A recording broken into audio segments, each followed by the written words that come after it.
When your husband looks you in the eyes and says, "It's just one night, she's my dream woman, and I need to know what it feels like." You don't cry. You freeze. My hands went cold. My heart hammered like it was trying to escape my chest. I couldn't speak. I wanted to ask him if he was joking, if I was dreaming, but nothing came out. Caleb had always been careful with words. Calm, steady, dependable. The man who held me when I cried, who laughed at my silly jokes, who told me I was the only woman he'd ever want, now told me he wanted someone else, even if it was just for a night. His voice didn't shake. His eyes didn't waver. He sounded almost proud, like he was confessing a harmless truth. But inside, I felt shattered. I tried to understand. Why? Who is she? I asked, my voice trembling.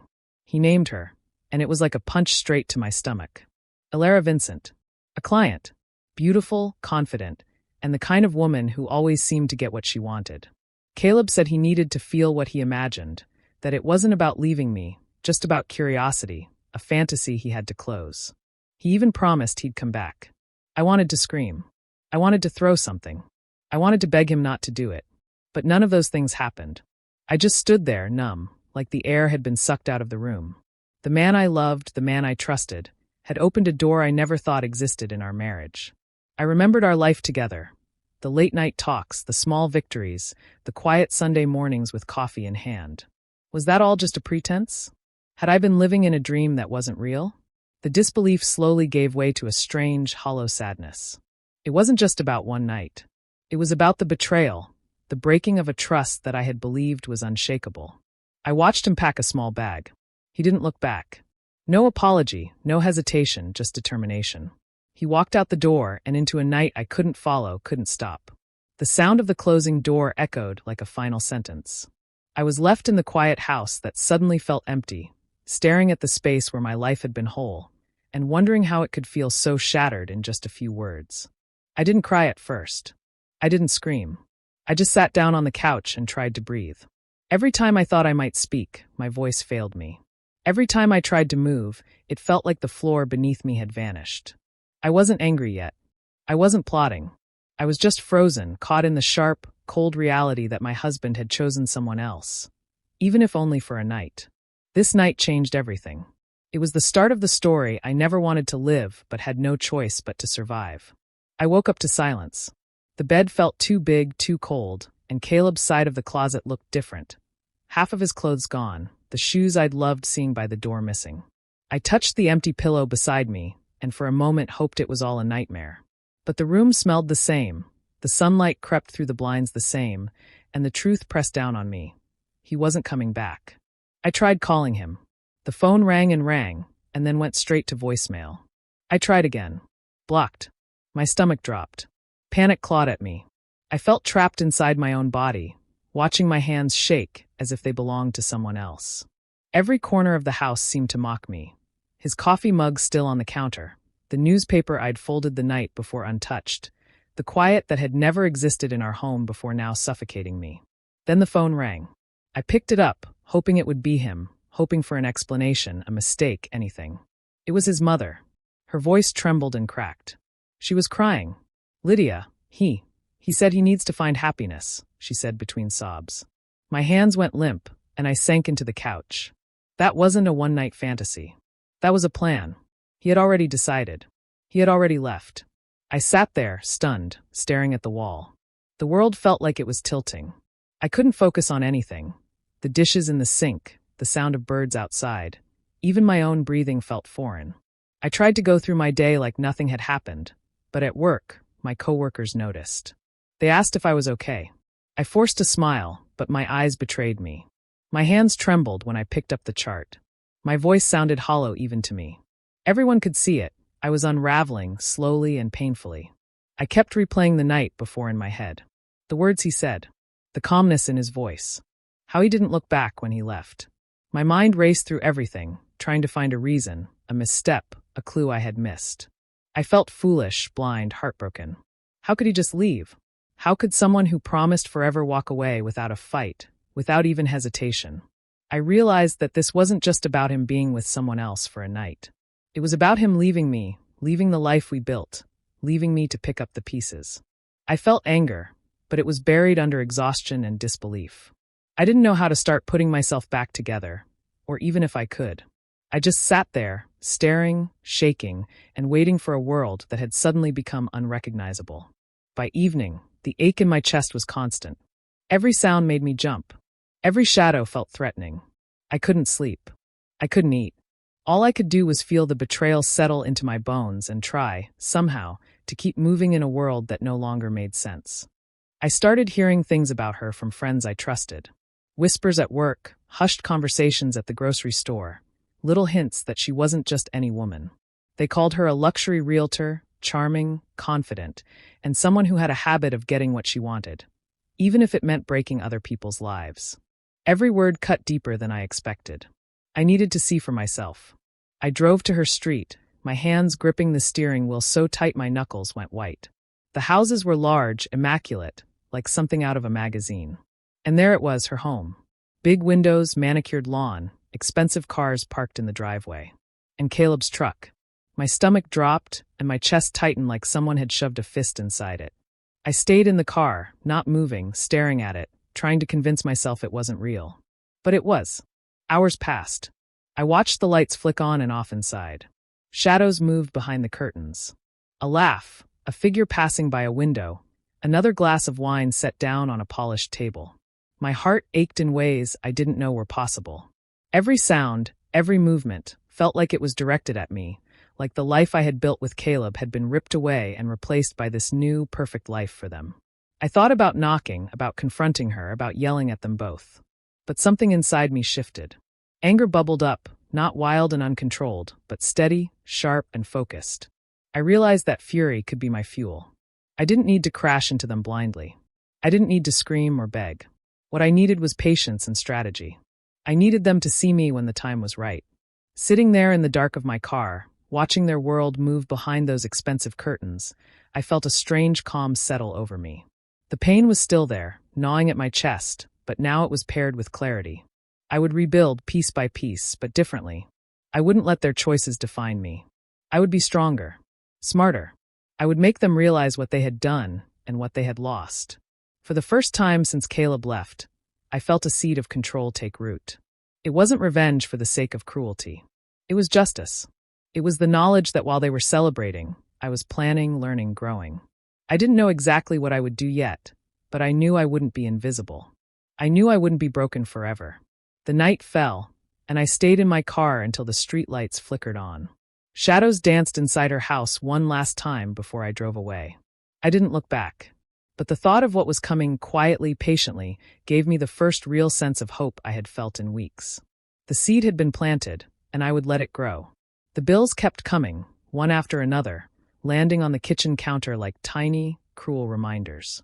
The joint account was empty. Caleb had taken everything. I stared at the numbers over and over, hoping they would change if I looked long enough. Eviction warnings arrived in crisp envelopes, the words black and unforgiving. My wedding ring felt heavy and useless, like it was a chain I couldn't remove, and every time I looked at it, it felt like a wound on my finger. Mara, my sister, called almost every day, trying to help. She brought groceries, offered money, even suggested moving in with her for a while. I refused it all. I didn't want pity. I didn't want anyone's charity. I wanted my life back, but I had no idea how to start. I felt like I was drowning, and the water was my own despair. One night, I came home from an extra shift, my legs shaky, my head spinning from a few too many drinks. I stumbled on the front steps, fell into the porch railing, and then something strange happened. I started laughing, hysterical, shaking laughter that sounded like a scream trying to escape. I realized that Caleb had taken everything from me, the savings, the car, the furniture.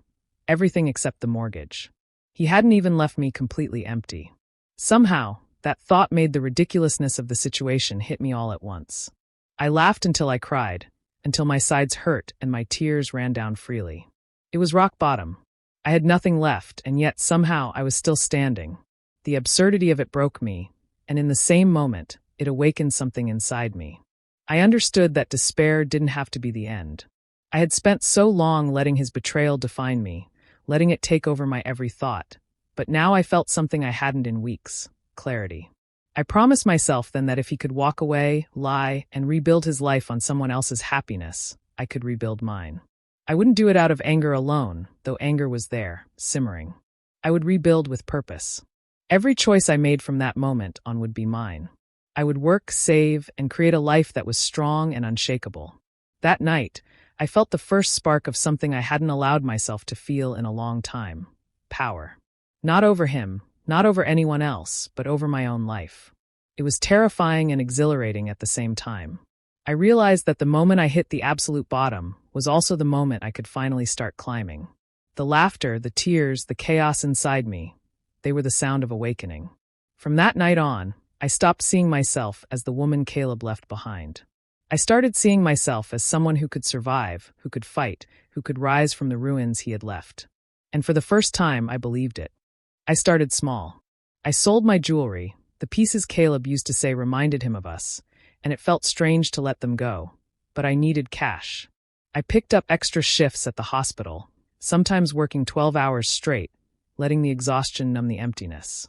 When I moved into a smaller apartment, it felt empty at first, too quiet, but slowly I began to make it mine. I unpacked boxes, arranged furniture the way I wanted, and started seeing that I could exist without him. I focused on myself in ways I hadn't allowed before.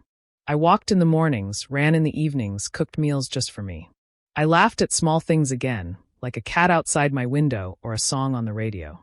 Each day I felt a little stronger, a little lighter. The sadness was still there, of course, but it didn't control me anymore. I was learning how to breathe without holding back tears, how to smile without feeling guilty, how to be alone without feeling lonely. That's when I met Reed. He worked at a garage near my apartment and was quiet, calm, and steady. We started talking when my car broke down one day. He didn't pry, didn't judge. He listened when I vented, when I cried quietly in the corner, when I shared pieces of my story. There was no advice unless I asked, no pity, just a quiet presence that felt safe. Over time, he became a friend, someone I could rely on without fear of being judged. Meanwhile, I began writing everything down. Every lie Caleb told, every account he emptied, every manipulation I could remember. I didn't do it for the police. I didn't even plan to use it immediately. I wrote it for myself. I needed to see the truth clearly, to have it in black and white, so I could understand exactly what happened and why I felt the way I did. Each page I filled was a piece of control I regained, a step toward the reckoning I knew was coming. As I wrote, I realized I was no longer the same woman who had sat frozen in our living room the night he left. I was rebuilding myself, piece by piece, stronger and sharper. I was learning patience, strategy, and the quiet power of resilience. I could feel it growing inside me, a steady, slow burn that wasn't about revenge yet. It was about becoming whole again, about being ready for whatever came next. For the first time in months, I felt hope. Not the fragile kind that shatters easily, but the steady kind that grows quietly, persistently, in the places you thought were lost forever. I was becoming someone I could trust again, someone Caleb would never be able to break. Months passed, and I slowly began to feel like myself again. I had a routine, a rhythm, and a small circle of people I could trust. Life felt quieter but steadier, and I started to think I might actually survive this, even grow stronger from it. Then one afternoon, a thick envelope arrived in the mail. The glossy paper and elegant script made my stomach twist before I even opened it. Inside was a wedding invitation. Caleb and Alara. Their names together in black letters on pristine white, like a cruel announcement of everything I had lost. The date hit me next. Exactly 1 year from the day he walked out of my life. I stared at it for a long time, my hands shaking, the paper trembling in my grip. Part of me wanted to tear it to pieces, throw it into the trash, forget it ever existed. But another part of me smiled. Not a happy, warm smile, but a sharp, knowing one. The audacity of it, the boldness of sending it directly to me, sparked something I hadn't felt in months. Rage, yes, hot and burning, but also clarity. I realized in that moment that I had changed since he left. I was no longer the woman who had sat in silence, numb and heartbroken. I wasn't weak anymore. I wasn't lost. I held the invitation to my chest and let the anger settle, transforming into a quiet, simmering determination. I could go to this wedding, not as the broken wife who had been left behind, but as someone entirely unexpected. Someone strong, confident, and in control. Someone Caleb would never see coming. The thought made my heart beat faster. I imagined walking in, calm and poised, every eye on me. Not because I wanted revenge in the messy, shouting sense, but because I wanted him to see exactly what he had underestimated. I had spent months building myself up, regaining control, and now I could show it without saying a word. I wouldn't beg, I wouldn't plead, I wouldn't even speak if I didn't want to. My presence alone would be proof that I had survived, grown, and become someone he could no longer manipulate. The invitation wasn't just a piece of paper. It was a challenge, a spark, a test of how far I had come. And I realized I was ready. Ready to step into a room where my pain had started and step out of it stronger, proud, and unshaken. I placed the invitation on my kitchen counter and looked at it again.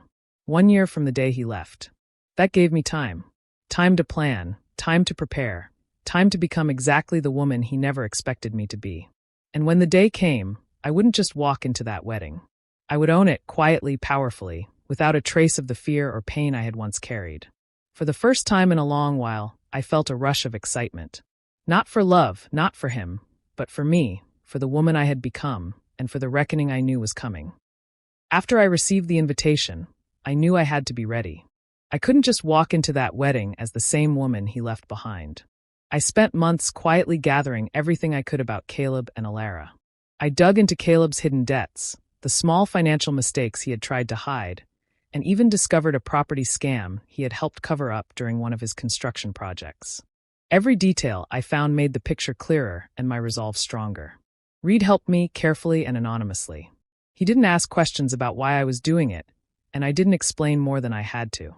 He simply helped me organize the evidence, making it easy to understand and ready for the right moment. I trusted him because he never judged me, never pushed, just quietly supported me as I planned my next steps.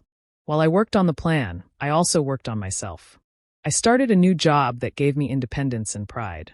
I dressed better, walked taller, and spoke with calm confidence that surprised people who hadn't seen me in months. Inside, there was still anger and pain, but on the outside, I looked composed, even serene. The transformation was deliberate. I wanted to appear in control, strong, and untouchable. No one, especially Caleb, would see the woman he had underestimated. It wasn't about ruining them in a messy, public way. I wasn't trying to yell or shout or humiliate. I wanted him to realize quietly and painfully exactly what he had thrown away. Every piece of evidence I collected, every small victory in my life, every hour I spent building myself back up was part of the plan. It was about showing that I had survived, that I had grown stronger, and that I no longer depended on him or anyone else for my happiness. I spent evenings reviewing the papers, making notes, double-checking everything. I imagined the moment I would finally reveal the truth, watching Caleb's expression when he realized I was no longer the same woman, the woman he thought he could leave behind without consequence. That image alone made the months of work worth it. Through it all, I felt a strange satisfaction. The storm inside me, the pain and betrayal, had turned into focus and strategy. I wasn't being cruel. I was being deliberate. I was claiming control over my life and my story. By the time the wedding day arrived, I knew I was ready. I had my evidence organized, my appearance perfected, and my mind calm and sharp. I wasn't there to fight or beg. I was there to show, without words if necessary, that I had survived, that I had rebuilt, and that I had become someone Caleb could never forget. For the first time in months, I felt power. Not angry power, but steady, controlled, undeniable power. And I knew that when the time came, he would see it, and he would regret underestimating me. The day finally came. I arrived at the wedding without an invitation, but I didn't need one. I wore a dark green dress that hugged me just right, my hair and makeup perfect, my posture calm and deliberate. Every step I took was measured, confident, and quiet, but inside my heart raced. I wasn't just attending a wedding. I was stepping into a room full of lies and secrets, armed with the truth. When Caleb saw me, the color drained from his face. I could see the shock, the disbelief, and even a hint of fear flicker in his eyes. He had expected me to be gone, forgotten, maybe even broken. Instead, I was standing there, poised and unshaken. I watched as his smirk faded and he struggled to find words, but none came. Alara noticed me too. She smirked at first, confident, unbothered. But when I walked past her and leaned close enough to whisper, I saw her smile falter. I said, "You're marrying a man who can't stay loyal, and a criminal who's about to lose everything." My voice was quiet, calm, but sharp enough to cut through the music and chatter around us. I didn't need to raise it. The words were enough. Without another word, I placed a small envelope on the gift table. Inside were the documents I had spent months collecting. Caleb's financial fraud, his hidden debts, the property scams, and even Alara's forged signatures. Every paper, every note carefully organized. The chaos I had been preparing for quietly began to unfold. I didn't linger to watch the immediate reactions. I didn't need to. I knew what I had set in motion. The murmurs started almost immediately, the confused looks, the whispers. Caleb's expression went from shock to panic, and Alara's confidence began to crack. I felt a strange calm as I walked away, knowing that the storm I had built was already taking hold. I left the wedding hall without a word, my steps measured and steady. I didn't need applause or recognition. I didn't need to gloat. The truth had been delivered, and that was enough. I had shown Caleb that I was no longer the woman he could control or underestimate. As I stepped out into the cool air, I felt a sense of release. The months of planning, the nights of anger, the painstaking work of rebuilding myself, it all led to this moment. I hadn't just survived. I had taken control. And now, I could finally watch from a distance as the consequences of his choices began to unfold. Within days of the wedding, everything started to fall apart. Caleb's company came under investigation, and the news spread quickly. His carefully built reputation crumbled as people learned about the scams and hidden debts I had uncovered. Clients who once trusted him pulled out, contracts were canceled, and his workers whispered behind his back. I watched it quietly from a distance, feeling a strange mix of relief and satisfaction. Alara didn't escape either. Her real estate license was revoked after the forged signatures were revealed. Her confident smile disappeared from public events, replaced by nervous glances and hurried explanations. The woman who had seemed untouchable was suddenly exposed, her charm powerless against the truth. People who once admired her kept their distance, and gossip followed her everywhere. Their wedding, which they had hoped would be a perfect celebration, became the opposite. The lavish event, the smiling faces in photos, the sparkling decorations, all overshadowed by the scandals that quickly emerged. Journalists called, social media exploded, and friends and family whispered behind closed doors. What had been meant to be a start of a new life together turned into a public disaster. I didn't attend any of the fallout. I didn't need to. I watched it unfold from the safety of my own home, quiet and steady, with Reed by my side. He didn't ask me to explain or relive anything. He simply offered support, a calm presence that made me feel grounded. He understood that I didn't need him to fight for me. I just needed him to be there as I watched justice quietly take its course. Caleb tried to reach me. His calls came in one after another, desperate, pleading, filled with panic and frustration. Each time, I ignored them. I didn't feel pity, and I didn't feel anger anymore, just clarity. I had done what I needed to do, and now the consequences were his alone. The man who once left me shattered was now the one scrambling, exposed, and powerless. I realized how far I had come. I was no longer the woman who waited helplessly, heartbroken, or desperate for answers. I was calm, composed, and in control. I had rebuilt my life while they destroyed theirs, and I could feel the satisfaction of justice being served without ever having to raise my voice or demand it. Watching Caleb and Alara struggle to hold on to what they had, seeing their confidence crumble and their plans fail, I finally felt a sense of peace. The tables had turned completely. The betrayal, the heartbreak, the sleepless nights had led to this moment. I didn't need revenge to feel strong.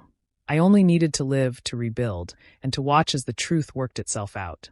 With Reed by my side, I understood that the power wasn't in punishment or anger.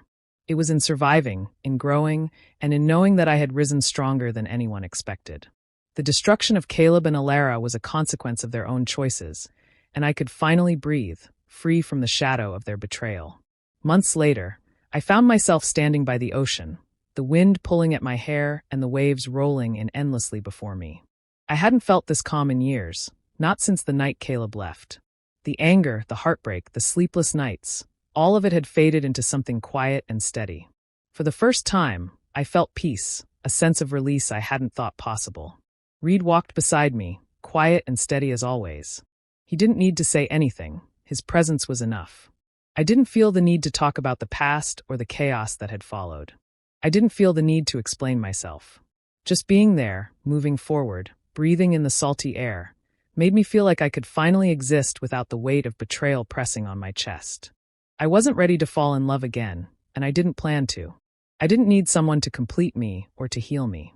I only needed myself, my strength, and the knowledge that I could survive everything life threw at me. The freedom I felt wasn't loud or dramatic. It was quiet, steady, and real.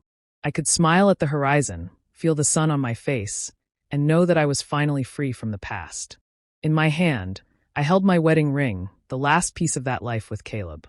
It felt heavy at first, a reminder of what I had lost and what I had endured.